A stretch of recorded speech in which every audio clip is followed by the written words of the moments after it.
Ei pessoal, tudo bom? Aqui é a Paula. E esses dias eu postei que eu estava planejando o homeschooling do Guilherme e postei também o planejamento dele no Instagram.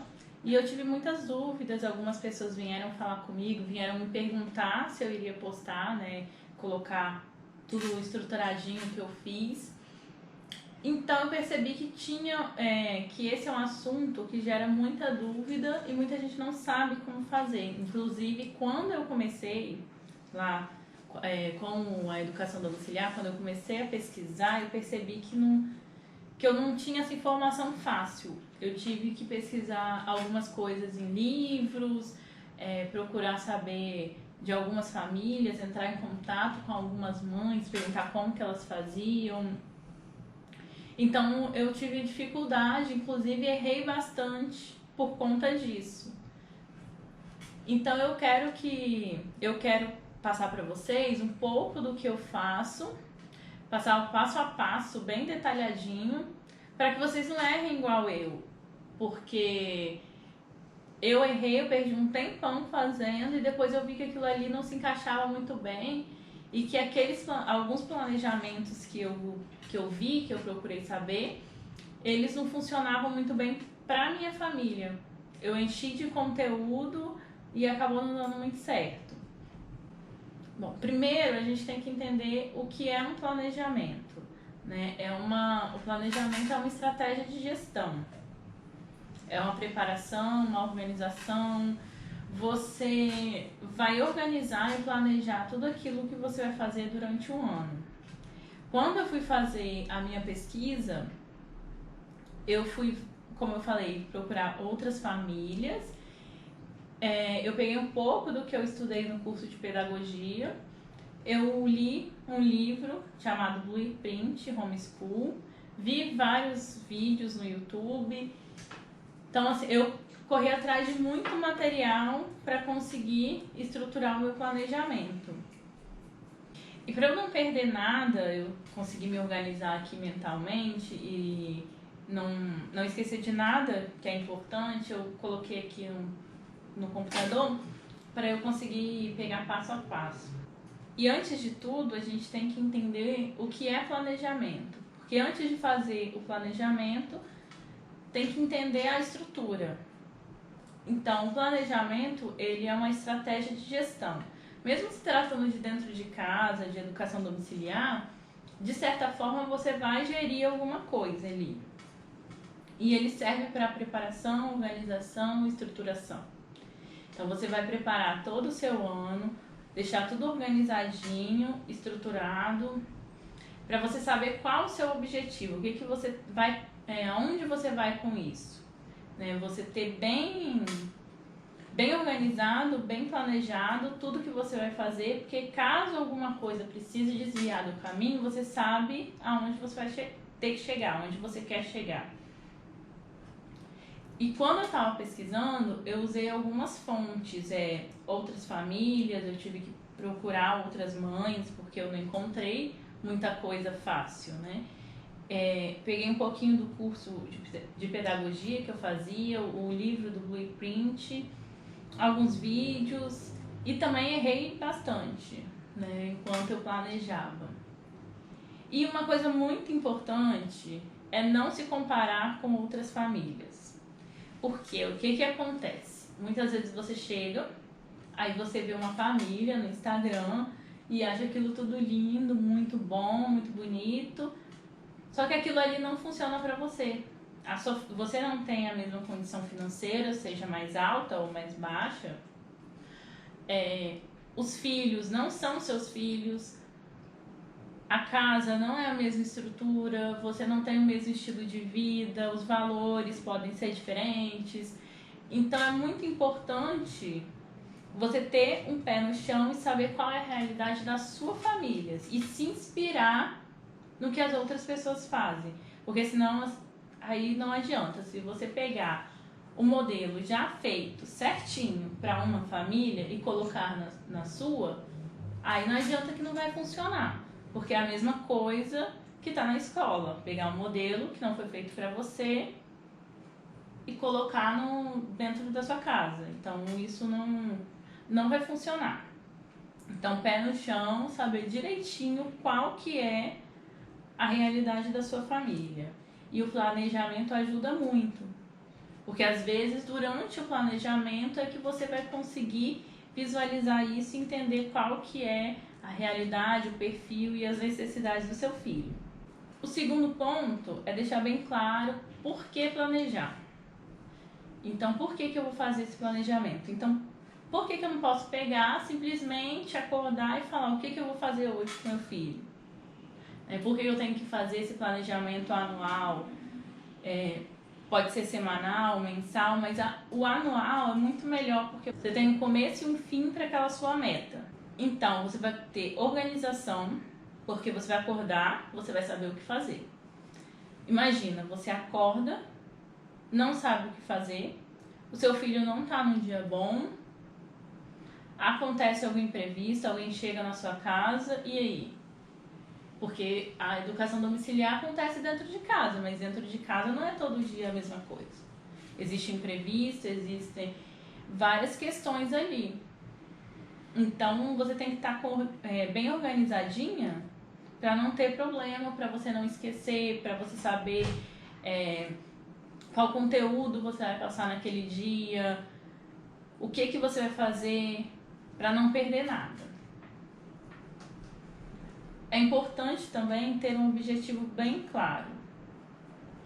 Então, quando você tem o seu objetivo, você sabe que quer chegar naquele ponto, naquela meta, mesmo que no caminho você se desvie, você vai chegar, porque você sabe aonde você quer chegar. O planejamento também vai te dar essa segurança, né? Você sabe o que você tem que dar, qual o conteúdo, e você não se perde. Se acontecer alguma coisa, uma viagem inesperada, um problema de família, por mais que você fique aquela semana, ou às vezes até um mês, sem dar aula, ou sem cumprir o que tinha esperado para aquele mês, para aquela semana, você consegue fazer aquilo, desviar do caminho com mais segurança, porque você já planejou e já planejou os imprevistos também. O planejamento serve em outra coisa também muito importante, é a prestação de contas. Porque quando o conselho tutelar, se por algum motivo alguém te denunciar ou você precisar prestar contas do que você está fazendo com seu filho, o planejamento é um ótimo documento, porque você vai ter tudo que você está fazendo com ele lá. Então a pessoa não vai falar, né, se chegar alguma conselheira tutelar, ela não vai chegar e ver que você está fazendo o que você bem quer. Ela vai ver que você tem uma estrutura, você tem um objetivo, que você está fazendo algo de forma bem pensada e não aleatório, ou fazendo teste com seu filho. E ter toda a rotina planejada, ela traz um bem-estar enorme, porque você sabe o que você vai fazer. Isso faz muita diferença. Eu tô batendo muito nessa tecla, mas faz muita diferença, porque eu sou muito desorganizada. Quem me conhece vê eu estruturando horário. Por quê? Porque eu sou desorganizada. Então eu preciso ter essa organização. Porque se eu não tenho essa organização, aí eu não vou lembrar o que eu dei ontem, o que eu tenho que dar amanhã, o que eu vou usar. Eu não comprei um papel que eu precisava. Então, quando eu vou planejar a semana, eu já passo a semana muito mais tranquila, sabendo que eu já organizei tudo e não vou ter que fazer nada de última hora. Então, começando o planejamento mesmo, né? Vamos sentar, você vai abrir o computador e você vai escrever primeiro, ou num papel, mas escrever quais são os motivos de você fazer educação domiciliar, o que você pensou, o que você quis, o que você quer para o seu filho em relação à educação domiciliar e os valores da sua família. Então, vou pegar aqui um exemplo do que eu fiz, vou pegar nessa câmera aqui que está mais perto, do que eu fiz com o Guilherme no ano passado, no ano de 2020. Então, eu coloquei aqui, os motivos e os valores. Então, aqui está escrito no meu planejamento o que é importante para nossa família e aonde eu quero chegar. Então, isso aqui serve para quê? Por que eu vou colocar motivos e valores dentro de um planejamento? Não é só material, não é só conteúdo? Então, toda vez que a coisa ficar difícil, que você pensar em desistir, que você tiver com sono, que você estiver cansada, quando você tiver 3 horas da manhã fazendo atividade, você vai pegar essa parte aqui e você vai ler. E aí você vai saber aonde que você vai chegar. O que você quer. Por que você está fazendo aquilo ali. Então é muito bom. Isso aqui serve para você se motivar. Boa. Estava lembrando de uns provérbios estrangeiros que eu aprendi.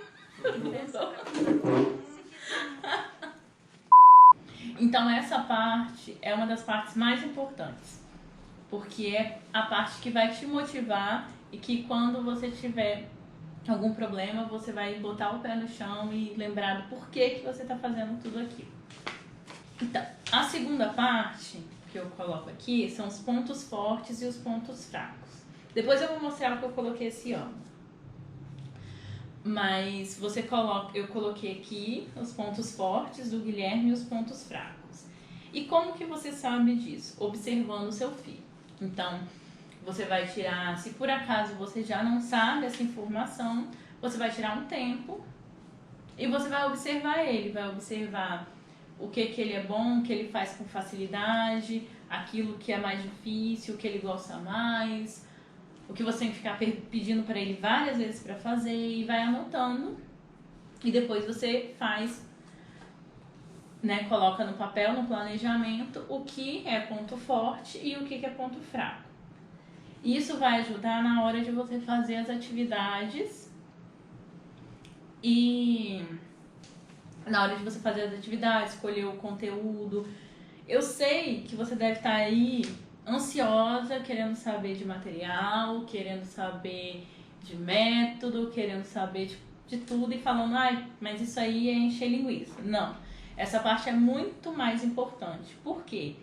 Eu poderia chegar aqui e falar, escolha método X, Y, Z, ou então pega um material qualquer e coloque aqui.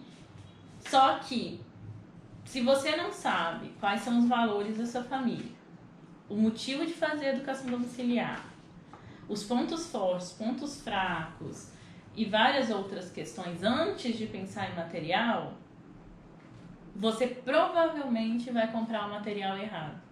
E às vezes você gasta dinheiro ou então vai criar um material para o seu filho gastar muito tempo para não funcionar.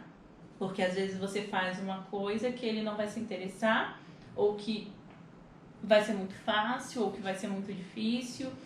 Então é muito importante planejar alguns detalhes antes. No planejamento desse ano, eu já fiz um pouco diferente. Eu não sei se vocês estão percebendo o tamanho também, que diminuiu bastante. Eu coloquei aqui os pontos fortes, os pontos fracos, valores e vícios a serem trabalhados. Que essa parte também é bem importante. Eu vou, mais à frente no vídeo, eu vou explicar bem mais detalhado cada parte do planejamento. Então, eu coloquei os vícios e os valores que eu quero trabalhar com ele esse ano e os recursos que eu vou usar. A próxima etapa é escolher a espinha dorsal. No caso, a espinha dorsal que eu separei é a Enciclopédia dos Fatos. Porque eu vou dar o exemplo de ciências como eu faço, Eu peguei a matéria de ciências para dar de exemplo para vocês. Então, essa vai ser a espinha dorsal. O que é a espinha dorsal? É um material que você vai escolher para ser a sua base. Você não precisa usar só ele, mas ele vai definir o que você vai usar, qual o conteúdo que você vai usar durante o ano. Então, dentro da espinha dorsal, você vai definir o conteúdo. Então, até que página você vai usar, qual a quantidade de matérias que você vai dar, qual o conteúdo. Depois, você vai definir materiais de apoio, que aí você pode colocar flashcards, vídeos, outros livros, dicionário, E por último, você estrutura a sua semana. Você vai definir o que vai ser colocado em cada semana. Segunda-feira, quais matérias, terça-feira. Eu não sei se você já percebeu aí, você já consegue estruturar a semana fácil, porque você já sabe qual conteúdo, o que você vai usar, qual material. Então você já sabe mais ou menos a quantidade de aula você vai precisar por semana. Por exemplo, artes uma vez por semana, história e geografia, que eu coloquei junto na mesma matéria, eu vou colocar 2 vezes na semana, porque a quantidade que eu escolhi vai caber em 2 vezes na semana. Então, essa foi um resumido, né, uma explicação, uma apresentação de como eu faço o planejamento. Agora eu vou passar em cada um explicando com detalhes como que eu fiz para chegar e tomar essa decisão de cada coisa. Nos motivos e valores. Como eu sei quais são os valores e os motivos que eu escolhi a educação domiciliar? Então você vai pensar, se você está aqui, se você já decidiu, se você está fazendo planejamento, é porque você já tomou essa decisão. É porque você quer fazer educação domiciliar.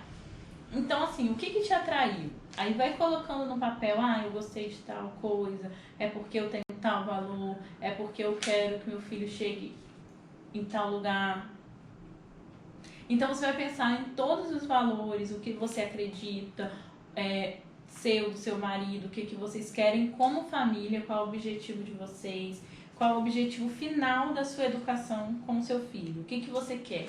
Quando você pensa no seu filho, no futuro, quando casar ou sair de casa, o que você quer para ele. Aí você vai anotando tudo. Então você vai olhar para ela, como eu acabei de falar, quando tudo der errado, quando você estiver cansada, quando estiver desmotivada, porque dá uma motivação, porque você volta à realidade, né? Ela te traz de volta ao eixo e você percebe que tem um objetivo muito maior ali, né? E tudo que muito vale, muito custa.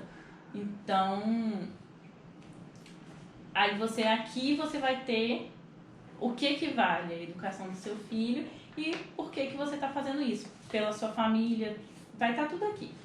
Essa parte, a segunda parte, né, de definir os pontos fortes e os fracos e os valores, os vícios e as virtudes, né, a serem trabalhados, mas principalmente os pontos fortes e os pontos fracos, é o que vai definir e é a melhor forma de você ter uma educação personalizada. Então é aqui que você vai pensar em que seu filho precisa, o que seu filho precisa melhorar. Aqui dá um exemplo, eu botei como ponto fraco do Guilherme a concentração. A concentração e o foco, e a organização. Então, eu sei que são coisas que eu preciso melhorar nele, que ele precisa de uma força, um empurrão ali para conseguir. E como pontos fortes, ciência, que ele adora, raciocínio lógico, criatividade, curiosidade. Então são as coisas que eu sei que ele tem aptidão. Então aí eu posso investir bastante, trazer coisas para explorar mais as facilidades dele e reforçar mais as dificuldades. Então essa parte é uma das partes mais importantes para você trazer uma educação personalizada para a criança. E aí, com os pontos fracos e fortes definidos, você vai conseguir saber qual o material adequado. Por exemplo, meu filho tem uma grande criatividade. Então, eu não vou pegar um material que não vai suprir essa necessidade dele de ser criativo. Então, eu vou procurar atividades e materiais onde explorem mais a criatividade. Ele precisa melhorar em caligrafia. Então, eu escolhi um material onde vai reforçar bastante a caligrafia.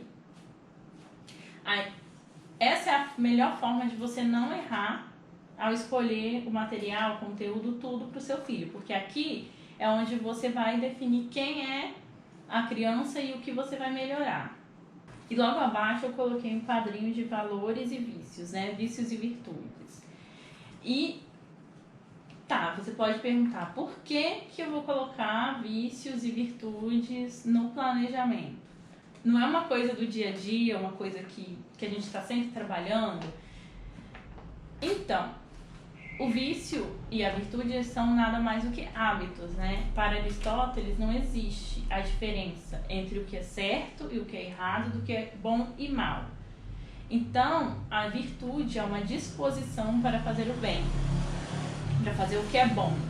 E os vícios, ao contrário, né, uma disposição para fazer o que é mal. E como eu falei, são desenvolvidos através de quê? De hábitos, que é uma prática constante. Então, a prática reiterada da ação correta desenvolve um traço de caráter. E esse traço de caráter pode ser bom ou pode ser ruim. O bom se chama virtude e o ruim vício. Então, como que eu vou fazer? Com o hábito. O hábito tem que ser constante. E para ser constante, não dá para cada dia você trabalhar uma virtude. Então, eu coloquei no planejamento as virtudes e os vícios que eu gostaria de trabalhar. Em um material que eu comprei já vem alguns textos trabalhando as virtudes e vícios que eu coloquei aqui e algumas extras que eu quero trabalhar. E aí o recurso, né, textos bíblicos, vida de santo, livros de virtudes. Uma ótima forma de textos que falam de virtudes são fábulas, contos de fadas, tem o livro das virtudes para criança. Então tem vários recursos e o dia a dia, né? O exemplo. Eu vou dar mais exemplo de como usa isso na prática dentro do material, dentro das atividades. Então, essa parte vai ser um farol para você saber qual tipo de atividade, de material você vai trabalhar com seu filho. Um material, uma atividade que vai poder fazer você usufruir, né, dos pontos fortes, trabalhar os pontos fracos e os vícios e as virtudes que você escolheu para aquele ano. E com isso você consegue educar o seu filho de uma forma completa. Você educa o seu filho para a vida. Porque, né, como eu acabei de falar, as virtudes são hábitos bons. Então, concentração, responsabilidade, foco, determinação, trabalho, caridade, perseverança, justiça. Então, quando você cria um homem, né, uma pessoa, um adulto bem formado em virtudes, dificilmente ele vai sair do caminho e vai ser eficiente em qualquer área que ele for atuar. Então, se ele tiver que estudar para um vestibular, ele tendo foco, perseverança, sabendo o objetivo, ele não vai levar na brincadeira, vai ter responsabilidade. Quando estiver no mercado de trabalho. Então, por isso, dentro da educação domiciliar, os vícios e as virtudes são bem trabalhados. E por isso que eles são tão bem cotados como funcionários de empresas, e as faculdades nos Estados Unidos fazem questão de sempre ter alunos de educação domiciliar. Bom, e agora você já definiu o que você quer, por que você vai fazer educação domiciliar, quais os pontos fortes, os fracos do seu filho, valores e virtudes. Então, agora, finalmente, a gente vai chegar no material. Então, eu vou dar um exemplo de ciências. Eu estou usando a Enciclopédia dos Fatos. E ela segue o que eu programei para o Guilherme. Então, ela começou com o universo e espaço, que foi o que eu usei, né, o que eu usei o ano passado. E esse ano a gente está estudando terra. Vou pegar aqui para mostrar um pouquinho. Então, aqui está escrito o índice, né? Que vai desde a formação da Terra até os mais violentos terremotos e os fatos mais importantes. Então, vem terra, continente, vulcões, terremotos, rochas, solo oceânico, oceanos e ilhas, montanhas, vales e cavernas, glaciação, rios e lagos, tempo, climas, desertos, florestas, biosfera da Terra. Então, essa aqui é a minha espinha dorsal de ciências. Esse é o conteúdo que eu vou dar para o Guilherme, esse é o conteúdo que eu vou aplicar com ele esse ano. Então, ele vai ser o meu guia. Então, por ele é que eu vou guiar e vou pensar o que eu vou fazer primeiro, o que eu vou fazer depois. E aí, definido a espinha dorsal, você vai definir o conteúdo em si, né? O que você vai dar. Então, no caso aqui, eu vou aplicar da página 21 até o final, que é da página 48. Esse aqui ele é bem resumidinho, por isso que eu gosto dessa enciclopédia. E ao definir o conteúdo, é muito importante que você não se empolgue, né? Como eu disse, deu para perceber a diferença do tamanho entre um e outro, né? Esse aqui é desse ano e esse aqui foi o primeiro projeto e plano que eu fiz na vida, de educação domiciliar, que eu imprimi, eu tinha guardado e eu imprimi para vocês verem. Então, ele é bem recheadinho, né? Deixa eu dar um exemplo aqui do que eu planejei em ciência. Aqui.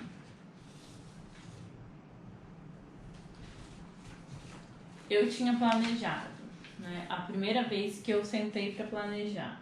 Reino vegetal, reino animal, corpo humano.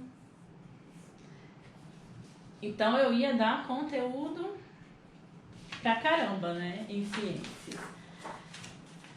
E aí, com o tempo, fui observando o Guilherme, vendo as aptidões, estudando um pouco mais sobre algumas metodologias, descobri sobre os livros vivos, né, e resolvi mudar.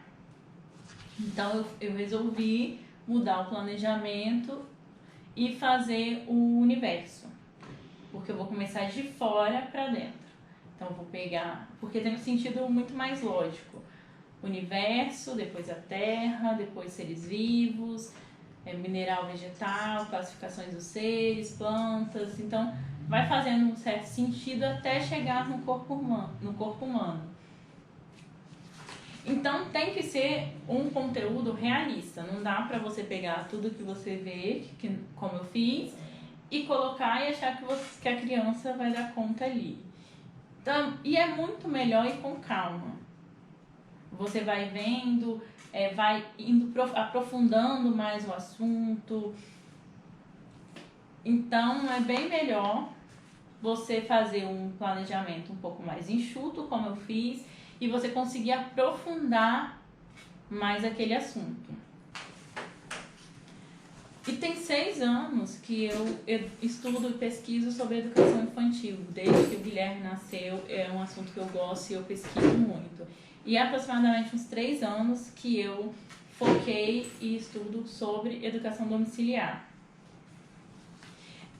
E quando eu fui fazer o planejamento, eu estava começando a estudar sobre educação domiciliar, esse planejamento que eu fiz para o ano de 2020. Então eu queria colocar tudo que eu aprendi ali. E esse foi um erro de iniciante, de querer colocar todos os métodos, os materiais, porque tem muita coisa boa, você descobre muita coisa boa que você não conhecia, muito material, muito conteúdo. E aí você quer colocar ali, então é melhor você ir com calma, porque o seu filho vai chegar lá. Só que é muito mais interessante que ele aprofunde, ele vai tendo as camadas de conhecimento naquele assunto, do que você colocar um monte de conteúdo, passar correndo e ele nem absorver nada. Então, bom, você já escolheu o material, a espinha dorsal, e já escolheu o quanto de matéria que você quer dar, o quanto de conteúdo você quer dar. Agora você vai pensar quando você vai começar o seu homeschool e quando você vai terminar. Por quê? Porque é bom você ter esse tempo de limite de começar e terminar. No meu caso, eu coloquei aqui que eu iria terminar dia 11 de dezembro. E eu terminei até antes. Quando eu fiz, eu não estava grávida. Eu engravidei e o Bernardo nasceu em novembro, finalzinho de novembro. E faltava uma semana. E foi muito interessante isso, foi muito bom. Porque eu fiz o planejamento, mesmo para terminar 11 de dezembro, mas eu fiz uma gordurinha. Eu fiz um planejamento para se algo acontecer. Se eu precisar terminar um pouco mais cedo. E se eu precisar de um mês a mais, umas semanas a mais, que eu precisei. Mesmo eu no começo da gravidez eu passei muito mal. Então eu fui com mais calma, não fiz o planejamento, eu fiz fiz umas aulas muito mais enxutas do que eu faria. Só assim, fui cobrindo o básico porque eu passo muito mal durante a gravidez. E aí, como eu tinha planejado as intercorrências, mesmo antes delas acontecerem, de eu imaginar que iriam acontecer, ele ainda conseguiu terminar um pouco antes. E eu ainda coloquei em português uma matéria, um pouco do conteúdo que eu estou usando esse ano, para ver como ele iria se adaptar. E o planejamento foi perfeito, porque eu consegui prever as dificuldades antes mesmo de saber que elas existiam. Então você vai fazer o início e o final. Você vai contar quantos meses de aula você vai dar e quantas semanas, para poder conseguir estruturar a semana, conseguir estruturar quantas páginas de atividades você vai dar, quantos dias por semana você vai precisar ter em cada matéria. Então você vai olhar, vai fazer essas contas. Quantas semanas você vai ter, né, letivas, e quantos meses. E aí você vai pensar também em feriados e férias. Por quê? Dentro da educação domiciliar tem uma liberdade muito grande. Você consegue planejar suas férias. Você não precisa fazer férias em dezembro. Você não precisa fazer férias em julho ou seguir todos os feriados. Você pode. Tem famílias que estudam todos os feriados e tiram férias enormes. Tem famílias que não estudam nos feriados e reduzem as férias ou tiram férias também. Tem famílias que estudam final de semana, preferem fazer corrido e tirar folga durante a semana. Então fica a cargo de cada um de acordo com a sua realidade. Você consegue fazer essa estrutura da forma que é melhor para você e a sua família. E se você tira as férias em fevereiro, se você tira as férias em maio, você pode pegar e colocar as férias dos seus filhos junto com as suas, para vocês poderem viajar, aproveitar mais esse tempo em família. Bom, já definiu a espinha dorsal, conteúdo, o tempo que você vai fazer de ano letivo, né? Qual o tempo que vai ficar tendo aula. A gente vai escolher qual material de apoio. Eu vou dar outro exemplo aqui com material de ciências. Em terra, estudando terra, a gente vai estudar glaciação. E eu tenho um livro. Pega pra mim, por favor, Henrique, o livro tá ali do lado. Obrigada. Eu tenho um livro que fala só sobre isso, né? Só sobrevivendo ao frio. Aqui ele vai falar sobre bastante coisa, mas vai falar de forma resumida. Já aqui a gente vai ter uma informação muito mais detalhada. Então é isso que eu quis dizer com aprofundar, né? Aprofundar a matéria. Aqui vai ser a espinha dorsal, que vai ter o conteúdo que eu vou seguir, o conteúdo programático. E aqui a gente vai conseguir aprofundar muito mais. Então existem esses livros, né, específicos, como esse aqui, né, Sobrevivendo ao Frio, que é uma coleção da editora Saraiva, né, a coleção Sobrevivendo.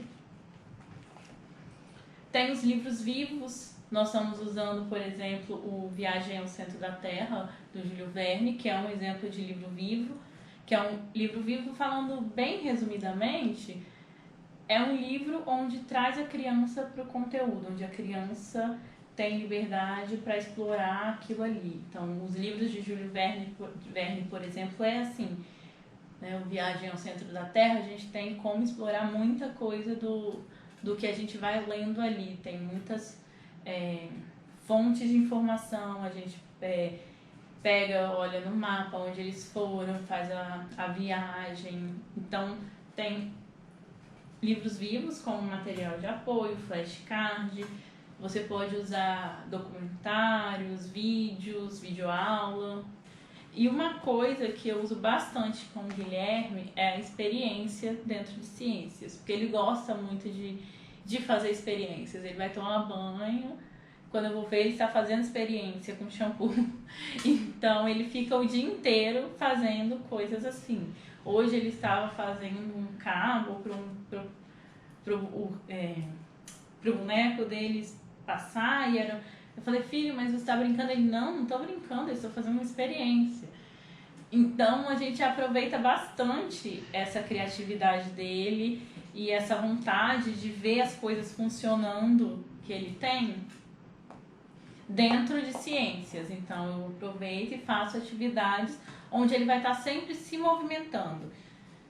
Porque, como eu acabei de falar, como eu falei no começo, ele tem os pontos fortes e fracos. E um é que ele não fica muito quieto. Então eu procuro fazer atividades em ciências. Tem um momento também da gente trabalhar esse foco dele, né? Então, em algumas outras atividades que são mais sérias, eu cobro um pouco, mas em ciências eu acabo deixando ele livre e sendo de forma natural. Então, eu deixo ele bem livre para poder sempre se movimentar, para ele ter essa liberdade durante a atividade e conseguir deixar a criatividade dele solta. Eu vou traçando a espinha dorsal, mas eu vou deixando ele guiar a própria atividade ali. E se ele quiser ir mais longe, se ele quiser ficar, muitas vezes ele pede, eu ensino alguma coisa em ciências e aí a gente vai dormir, tem a leitura noturna e ele pede para ler um livro de ciências, uma enciclopédia, alguma informação assim, como leitura de dormir. Então, assim, eu vou deixando com ele seguir até onde ele quiser dentro da matéria de ciências, mas sempre, mesmo tendo essa liberdade dele seguir, eu tenho meu planejamento, eu tenho meu foco, eu sei onde eu quero chegar. Se a gente chegar muito mais longe, que ótimo, mas eu sei o mínimo onde a gente vai chegar. E é por isso que também a gente tem que conhecer muito o filho, porque eu coloquei um monte de conteúdo. Só que o meu filho, ele gosta de se aprofundar dentro do conteúdo. Ele não gosta de ciências, ouvir uma coisa aqui e pronto, acabou. Vamos passar para o próximo. Não, ele quer saber por quê, ele quer saber aonde, ele quer fazer, ele quer entender aquilo ali, ele quer ver outro exemplo. Então a gente demora muito para sair de um tópico para o outro. Mas isso não quer dizer que a gente está atrasado, pelo contrário, é porque a gente está aprofundando e descobrindo cada vez mais sobre aquele assunto dentro da criatividade, dentro da curiosidade que ele tem naquele assunto. E só então, depois que ele cessou a curiosidade dele, a gente passa para o próximo tópico. Mas aí, se eu ver que está muito atrasado, que está focando muito, eu deixo isso como lazer, no caso dele, né, de ciências, eu deixo como lazer e a gente vai seguindo. Então, no caso, eu estou dando exemplo de ciências porque é onde eu faço um planejamento com mais liberdade. Português, por exemplo, e matemática. Português foi porque esse ano, como eu estava com um bebê pequeno, eu não sabia como que eu ia lidar muito bem com isso, como seria, então eu preferi comprar um material já pronto e estruturado. Matemática é porque não é uma aptidão minha, eu não sei muito o que dá, então eu comprei o material pronto também. Então ele já vem estruturadinho, o que eu vou dar naquele dia.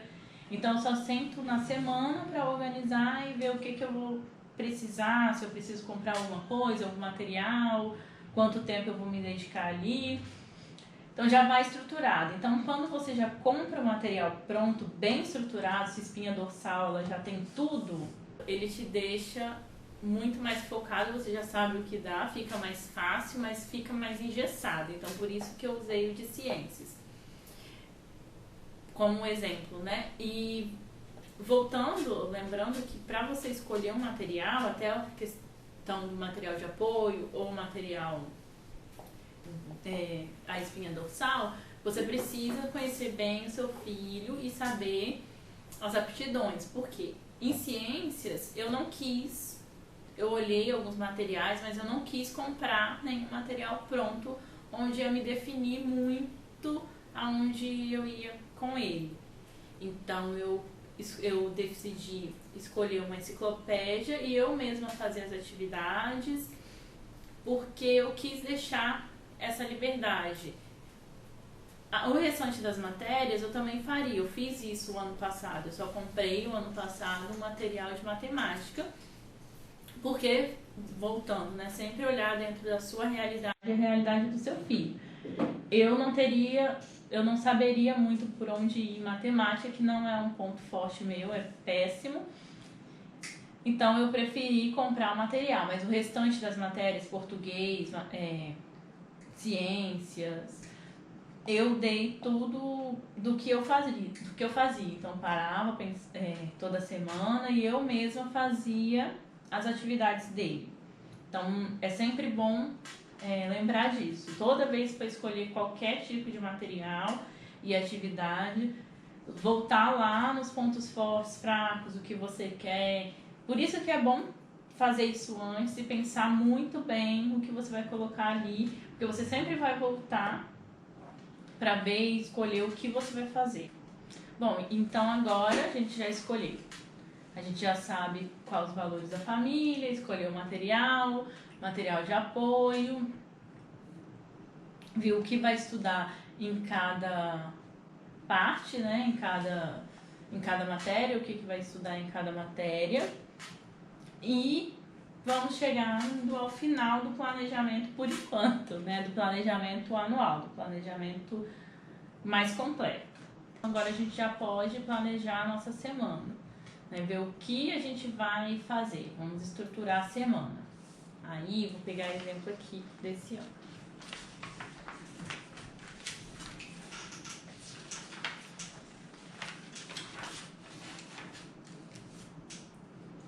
Aqui, nesse exemplo aqui, eu coloco segunda, terça, quarta, quinta e as matérias que ele vai estudar naquele dia. Aí, por exemplo, português, matemática e ciências. Português eu coloquei 3 vezes na semana.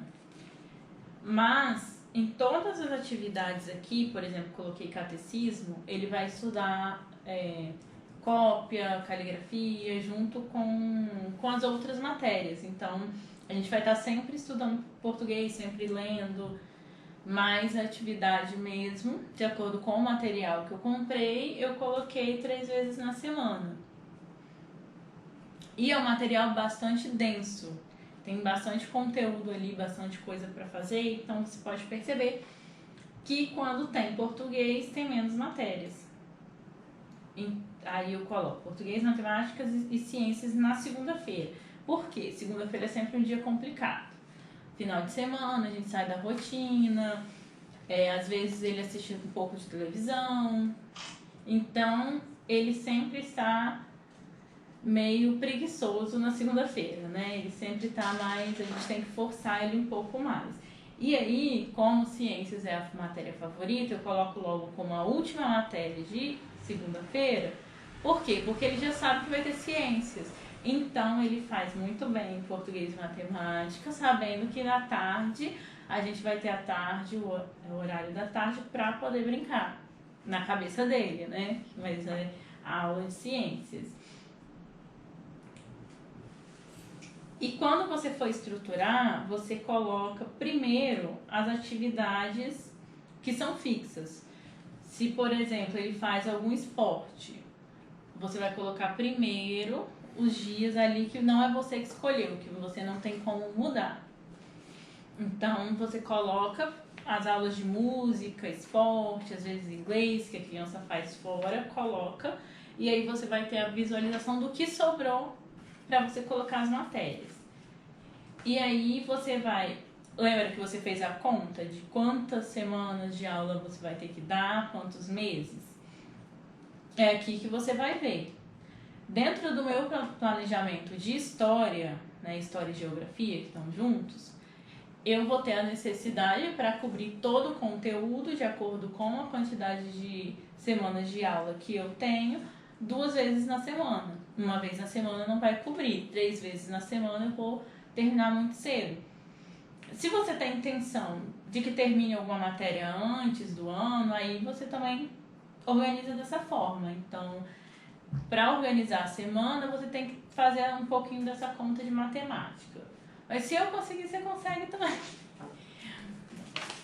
E aí você consegue organizar muito bem e saber o que você precisa dar para o seu filho, né? O que você vai, quantas matérias você vai precisar dar em cada dia da semana. E aí a gente chegou ao fim do nosso planejamento anual, né? O planejamento mais grosso, onde eu vou colocar bem resumido o que eu vou usar durante o ano. Depois eu faço um planejamento semanal, que eu também vou explicar, e um planejamento diário, no que eu vou dar naquele dia, o que eu vou fazer, quais materiais eu vou precisar, né? Normalmente eu faço isso no semanal, todo final de semana. Eu pego um planner, anoto o que eu vou fazer durante a semana, aí vejo qual material eu preciso comprar, o que eu preciso imprimir, e aí eu coloco tudo que eu vou fazer nessas pastinhas aqui, ó. Então, é só na hora, a gente acordou. Então, a gente acorda, pega a pastinha, acorda, faz as atividades, na hora que a gente vai sentar para fazer o homeschooling, pega a pastinha que ali já tem tudo que a gente precisa, todo o material de apoio, a espinha dorsal, caderno, se tiver um flashcard, alguma coisa, tá tudo ali dentro daquela pasta. E talvez você deve estar sentindo falta de alguma coisa aí no meu planejamento, mas é porque eu, de acordo com a minha estrutura, né, com a realidade da minha família, eu não coloco leitura no planejamento. Mas eu sei que é muito importante, então eu vou explicar um pouquinho aqui. E talvez na sua família seja importante colocar a parte de leitura. Então eu tenho aqui leitura individual e leitura compartilhada. A leitura individual são os livros que ele vai ler, que eu escolho, né? Além dos que eu escolho, ele lê também qualquer um que fica no quarto dele disponível e ele pode ler quando ele quiser. Mas existe uma série de livros, uma estrutura que eu separei para ele ler individualmente, né? Ele ainda não consegue pegar um livro e ler sozinho. Eu preciso estar ao lado dele por enquanto. Então, a gente pega um livro e ele tem uma quantidade de minutos, horas para ler naquele dia. Então, são todos os dias a gente tem leitura individual e leitura compartilhada. A compartilhada é eu lendo para ele. Então, eu leio para ele e eu leio sempre mostrando aonde eu estou lendo, os pontos, as vírgulas. Por quê? Porque a gente está trabalhando isso. Ele lê, mas ele ainda tem dificuldade nas pontuações. Então, quando eu estou lendo, eu estou mostrando para ele aonde eu estou lendo e aí ele vai vendo a minha entonação, como eu leio, onde eu paro. Eu mostro para ele, tá vendo? Ó, exclamação. Então, ele sabe como eu estou falando ali, nas vírgulas, a pausa. Então, a leitura compartilhada, ela pode parecer besteira, né? Você lê para o seu filho, eu vou ler só por diversão. Mas ela precisa ser também estruturada e pensada assim, porque ela faz uma diferença enorme, ela tem um benefício muito grande dentro da alfabetização, porque aí a criança vai copiar, ela vai ver como você faz e vai começar a reproduzir aquilo na leitura dela. Mas eu não coloco no meu planejamento, eu vou fazendo nesse planejamento semanal, porque eu prefiro assim. Eu vou escolhendo, e principalmente porque eu não compro muitos livros. Eu prefiro usar do recurso da biblioteca. A gente tem a biblioteca municipal, então eu prefiro usar o recurso da biblioteca. Nós vamos até lá, ele escolhe os livros, mas sempre bem orientado para não ser um livro ruim, não ser da idade dele, ter algum sentido ali dentro do que eu estou planejando. Então eu já sei alguns livros que tem na biblioteca, e aí nessa semana eu penso assim, nós vamos pegar, eu vou deixar ele pegar alguns livros assim. Então a gente pode pegar 3 livros lá e ele escolhe um livro para leitura compartilhada, um livro para leitura individual e um livro que ele queira ler por conta. Então por isso que eu não coloco no planejamento, porque eu posso chegar lá e o livro não ter o livro. Eles podem comprar algum livro novo, então eu prefiro fazer semanal. Mas se por acaso você queira comprar os livros, fazer essa estruturação, é muito importante, é bom botar no planejamento também. E com isso a gente chega ao fim do planejamento anual, né, desse aqui. E muita gente tem dúvida, né, na questão, será que o que eu vou dar para ele, será que o que eu vou aplicar com o meu filho esse ano, ele vai ser a mesma coisa que as crianças vão estar estudando? É essa questão do desescolarizar, né? Eu vou mostrar para vocês, vou colocar aqui na tela, a base comum curricular, né? A BNCC, a Base Nacional Comum Curricular. Para a gente ter ideia do que ele estaria estudando se ele estivesse na escola, no 2º ano. Como vocês podem ver, a gente está aqui no site, no próprio site da Base Nacional Comum, né, da BNCC, e aqui Ciências 2º ano.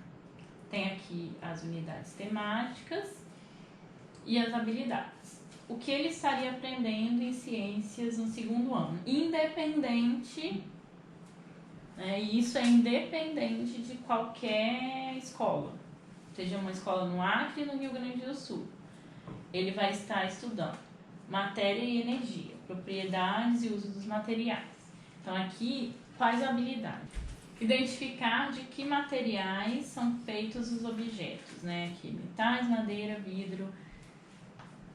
Essa atividade, dentro da metodologia de Montessori, tem uma atividade parecida, e eu fiz com o Guilherme com 2 anos. A gente foi pela casa e a gente foi identificando o que era madeira, o que era vidro, o que era quente, o que era perigoso, o que não era. Então, assim, para ele isso aqui seria muito simples. E isso eu já fazia independente de educação domiciliar, né? Independente de estar fora da escola, ele iria para a escola. Mas eu já tinha feito uma atividade bem parecida.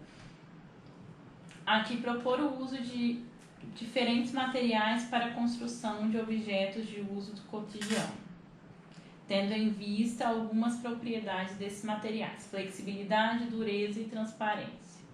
Então, construir objetos de acordo com as propriedades do material. Isso também já é uma coisa que o Guilherme está acostumado, né? Eu acabei de falar que ele faz essas experiências durante todos os dias, monta coisas,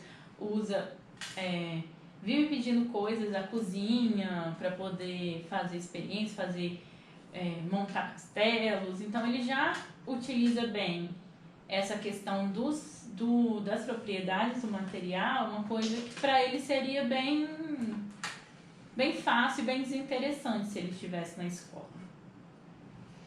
Que os seres vivos, né, vida e evolução, seres vivos no ambiente. Seres vivos no ambiente e plantas, né? Aí descrever as características de plantas e animais que fazem parte do seu cotidiano, investigar a importância da água e da luz para a manutenção da vida de plantas em geral, e identificar as principais partes de uma planta: raiz, caule, folhas, flores e frutos. Terra e Universo, movimento aparente do Sol no céu e o Sol como fonte de luz e calor. Descrever as posições do Sol em diversos horários do dia e associá-las ao tamanho da sombra projetada.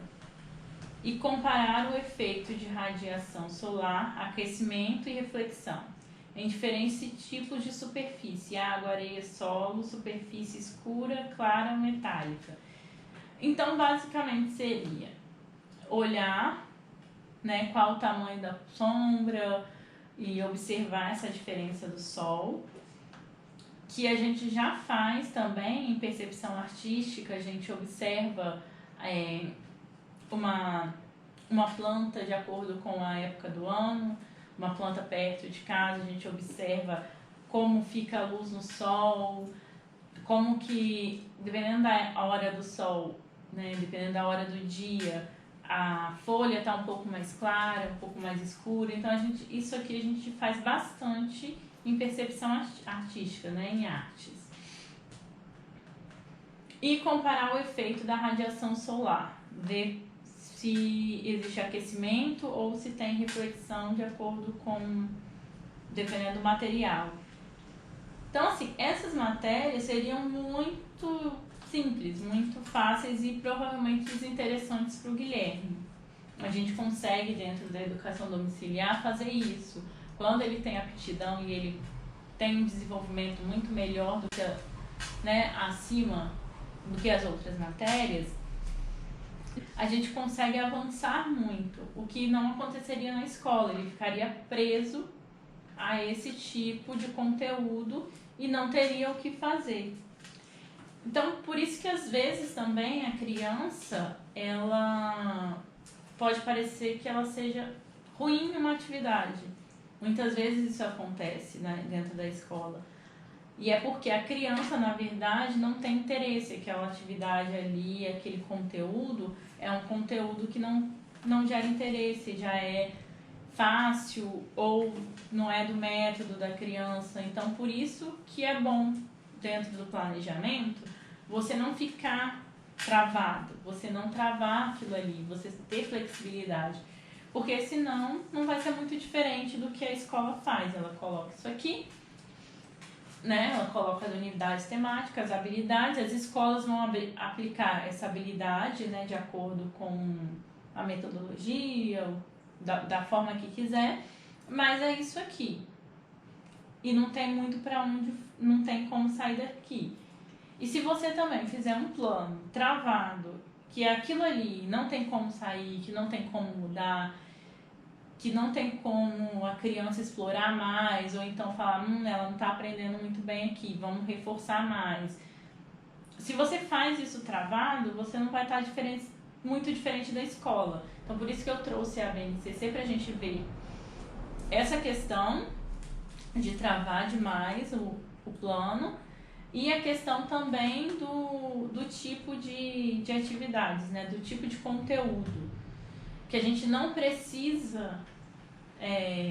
eu falei, alguns conteúdos eu já apliquei com o Guilherme bem novinho, com 2 anos. Então, não preciso ficar preso a isso. Eu não preciso ficar preocupada. Será que o que eu estou dando para ele, será que o meu conteúdo é o conteúdo da escola? Não, não é. E não é mesmo, e não é essa a intenção que seja. Por quê? Se for, não faz diferença.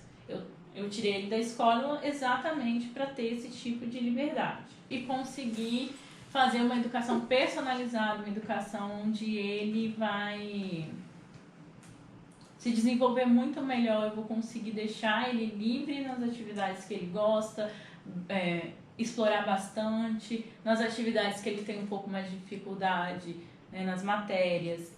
Eu vou conseguir pressionar mais, conseguir ver onde ele está, observar bem de perto, acompanhar de perto.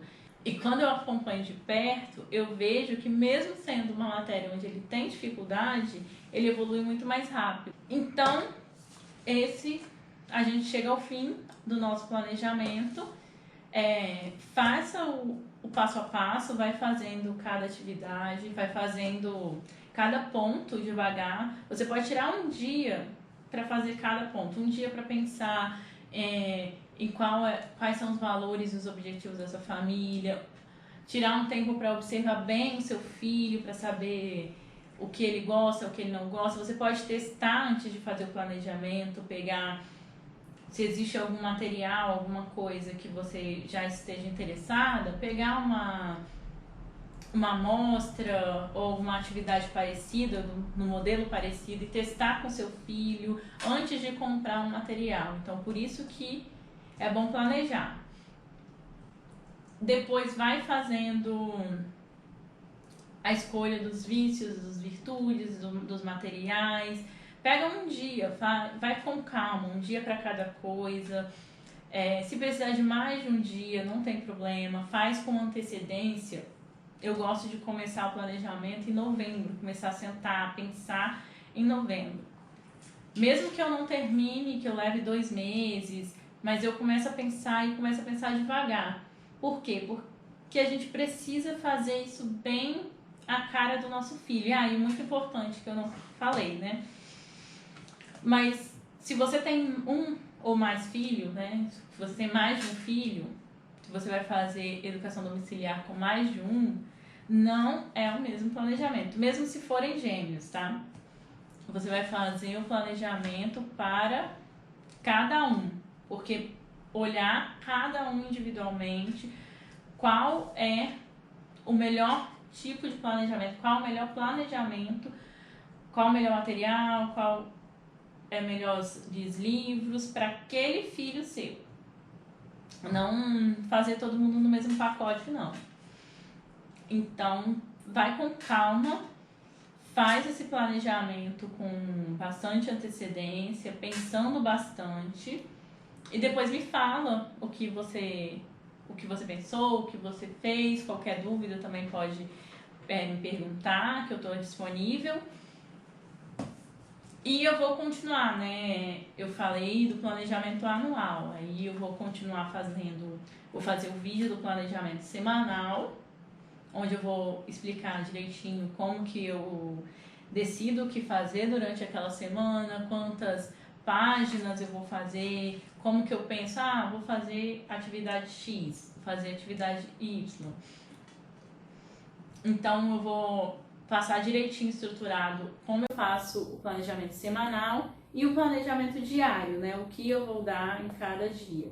Porque eu tenho aqui as matérias: português, matemática e ciências na segunda-feira.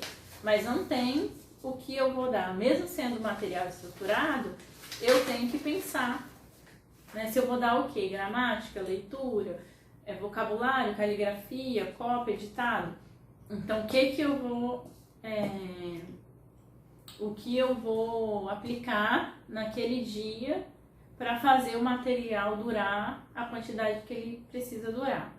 E também deem feedback do que vocês estão achando dos vídeos, se estão curtindo, se a minha linguagem tá ok, se eu tô falando muito maçante, porque eu não quero fazer nada por fazer, eu quero conseguir ajustar o que o que vai agradar mais a vocês. Então, pode dar o feedback, falar, dar dicas, né? O que vocês estiverem achando o que vocês estiverem achando do vídeo. Eu quis deixar bem explicadinho, porque eu tive essas dúvidas e eu não encontrei nada muito bem explicado. Mas falem o que vocês estão achando, que nos próximos eu vou melhorando e ajustando o que vai ter mais valor para vocês. Então, gente, é isso. Eu espero que vocês tenham gostado. Eu vou postar mais vídeos e até o próximo.